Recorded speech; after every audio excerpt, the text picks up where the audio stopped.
சரண் Krishna YouTube சேனலுக்கு உங்களை அன்புடன் வரவேற்கின்றேன். மாட்டு பொங்கல் மற்றும் காணும் பொங்கலில் இந்த ஒரு வழிபாடு செய்தல் குலதெய்வம் மகிழ்ச்சி அடையும். அது என்ன வழிபாடு, எப்படி செய்யணும் அப்படிங்கிறத பற்றி தான் இந்த வீடியோ நம்ம தெளிவாக பார்க்க போகிறோம். நம்ம சேனலில் உள்ள வீடியோவை ஃபஸ்ட் டைம் நீங்கள் பார்க்குறீங்க அப்படின்னா மறக்காமல் நம்ம சேனலை சப்ஸ்கிரைப் பண்ணி வச்சுக்கோங்க. நம்ம சேனலில் தொடர்ந்து குலதெய்வ பதிவுகள், ஆன்மீக தகவல்கள் வந்து கொண்டே இருக்கும். வாங்க வீடியோக்குள்ளே போகலாம். பொங்கலை முடித்த பிறகு மாட்டு பொங்கல் மற்றும் காணும் பொங்கலில் இந்த 2 நாட்களில் உங்களுக்கு எந்த நாள் தோதுபடுகின்றதோ இந்த 2 நாட்களில் ஒரு நாள் நான் சொல்கிறேன் இந்த ஒரு வழிபாடை செஞ்சு பாருங்கள். கண்டிப்பாக உங்கள் குலதெய்வம் மகிழ்ச்சி அடையும். உங்கள் குடும்பத்திற்கே பல நன்மைகள் வந்து சேரும். அப்பேற்பட்ட ஒரு எளிய வழிபாடு தான் இந்த வழிபாடு. இந்த வழிபாடை நீங்கள் மாட்டு பொங்கலில் செய்தாலும் சரி, இல்லை காணும் பொங்கலில் செய்தாலும் சரி, இதற்கு ரொம்ப ரொம்ப ரொம்ப முக்கியமானது உங்கள் குடும்பத்தார்கள் அனைவரும் ஒரே இடத்தில் இருக்க வேண்டும். இப்போ உங்கள் வீட்டில் உங்கள் கூட பிறந்தவங்க, அக்கா தங்கச்சி, அண்ணன் தம்பி அப்படின்னா அந்த 4 பேருமே இருக்கணும். அதுதான் 4 பேர் சேர்ந்து இந்த வழிபாடு செய்யணும். அப்படி செய்யும்போது அதற்கான பலன்கள் ரொம்ப ரொம்ப அதிகம்.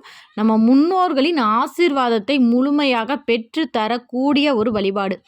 ஒவ்வொரு குடும்பத்துலேயுமே தாத்தா பாட்டி, அதற்கு அவங்களோட அப்பா அம்மா, அவங்களுக்கு முன்னாடி உள்ள தாத்தா பாட்டி அப்படின்னு நமக்கு முன்னாடி வாழ்ந்து இறந்த முன்னோர்கள் அனைவருக்கும் சேர்த்து வைத்து ஒரே நாளில் படையலிட்டு வணங்குவது தான் இந்த வழிபாடு. ஏன்னா எல்லாரோட இறந்த தேதியும் திதியும் நம்மளால் ஞாபகம் வச்சுக்க முடியாது. அப்படி ஒவ்வொருத்தவங்களோட தேதி திதியை ஞாபகம் வச்சு அவங்களுக்கெல்லாம் நம்ம முறையாக தர்ப்பணம் அப்படிங்கிறதும் கொடுக்க முடியாது. நம்ம குடும்பத்தில் வாழ்ந்த முன்னோர்களுக்கு வணங்குவது, அவர்களை நினைவு கூர்வது அப்படிங்கிறது நம்மளோட கடமை. அவங்களோட ஆன்மாக்கு என்ன செய்யணுமோ அதை நம்ம செய்யும்போது குலதெய்வத்தின் பரிபூரண அருள் கிடைக்கும். முன்னோர்களின் ஆசீர்வாதம் நமக்கு கிடைக்கும். அதற்கு நம்ம குடும்பமாக ஒற்றுமையாக இருக்கணும். உங்கள் அண்ணன் தம்பிங்கன்னா அவங்களோட திருமணமான அவங்க மனைவிகள், குழந்தைகள் அப்படின்னு எல்லாரும் சேர்ந்து ஒரு நினைவு கூர்ந்து உங்கள் வீட்டில் இறந்தவங்களோட படம் ஏதாவது ஒரு படமாவது நம்ம வச்சுருப்போம். தாத்தா பாட்டியோ இல்லை அவங்களுக்கு முன்னாடி இறந்தவங்க யாராவது ஒருத்தவங்க படமாவது வச்சுருப்போம். அந்த ஒருத்தவங்களோட படம் வச்சு அன்றைய தினத்தில் உங்கள் குடும்பமாக எல்லோரும் சேர்ந்து அசைவம் செய்தாலும் சரி, இல்லை சைவம் செய்தாலும் சரி, அது உங்களோட விருப்பம்.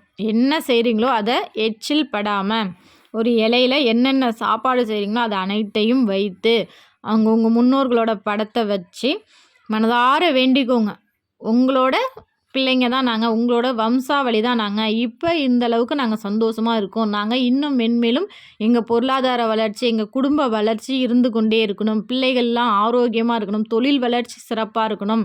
உங்களுக்கு தேவையானதை எங்களால் தர்ப்பணம்ங்கிறது மாதமோ வருஷமோ எங்களால் கொடுக்க முடியல. அதனால் வருஷத்தில் ஒரு நாள் நினைவு கூர்ந்து இந்த படையெல்லாம் போட்டிருக்கோம். நீங்கள் அனைவரும் உங்கள் ஆன்மாக்கள் அனைத்துமே நிம்மதியாக சாந்தி அடைய வேண்டும்.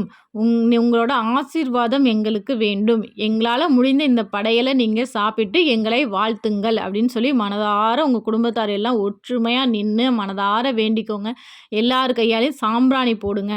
சாம்பிராணி போட்டு காகத்திற்கு சாப்பாடு வைத்து சாப்பிடுங்கள். இந்த ஒரு எளிய வழிபாடு செய்தாலே நீங்கள் போதும். கண்டிப்பாக நம்ம முன்னோர்களின் ஆசீர்வாதமும் நமக்கு கிடைக்கும். குலதெய்வமும் மன மகிழ்ச்சியோடு இருக்கும். நம்ம குடும்பமாக எப்போது ஒத்துமையாக நின்று நம்ம முன்னோர்களை வழிபாடும் போது நம்ம குலதெய்வத்திற்கு ரொம்பவே மகிழ்ச்சி அடையும். ஏன்னா நம்ம குடும்பத்தில் வாழ்ந்த ஒரு புனித ஆத்மா தான் நம்ம குலதெய்வம். அந்த குலதெய்வத்திற்கு நம்ம அதுக்கு அடுத்து உள்ள சந்ததிகள் முன்னோர்களை நினச்சி வழிபாடு செய்யும்போது குலதெய்வம் மனமகிழும். குலதெய்வத்தின் ஆசீர்வாதம் பரிபூர்ணமாக கிடைக்கும். எந்த குடும்பத்திற்கு முன்னோர்களின் ஆசீர்வாதமும் குலதெய்வத்தின் ஆசீர்வாதமும் பரிபூர்ணமாக இருக்கின்றதோ அந்த குடும்பமே சுபிட்சமாக இருக்கும். அது ஆண் வழியாக இருந்தாலும் சரி, பெண்களுக்கும் சரி. கட்டி கொடுத்த பெண்களும் அவங்களோட குடும்பமும் ரொம்பவே நல்லா இருக்கும். ரொம்ப ரொம்ப ரொம்ப எளிய வழிபாடு. இதை செஞ்சு பாருங்கள். கட்டாயம் பலன்கள் ரொம்பவே அதிகம். கண்டிப்பாக இந்த வீடியோ உங்களுக்கு பயனுள்ளதாக இருக்கும் என்ற நம்பிக்கையில் மற்றொரு வீடியோவில் சந்திக்கிறேன். நம்ம சேனலில் உள்ள அனைவருக்கும் பொங்கல் நல்வாழ்த்துக்கள். இந்த வீடியோ உங்களுக்கு பிடிச்சிருந்தால் லைக் பண்ணுங்கள், ஷேர் பண்ணுங்கள், மறக்காமல் சப்ஸ்கிரைப் பண்ணுங்கள். சரண் கிருஷ்ணா யூடியூப் சேனல். நன்றி, வணக்கம்.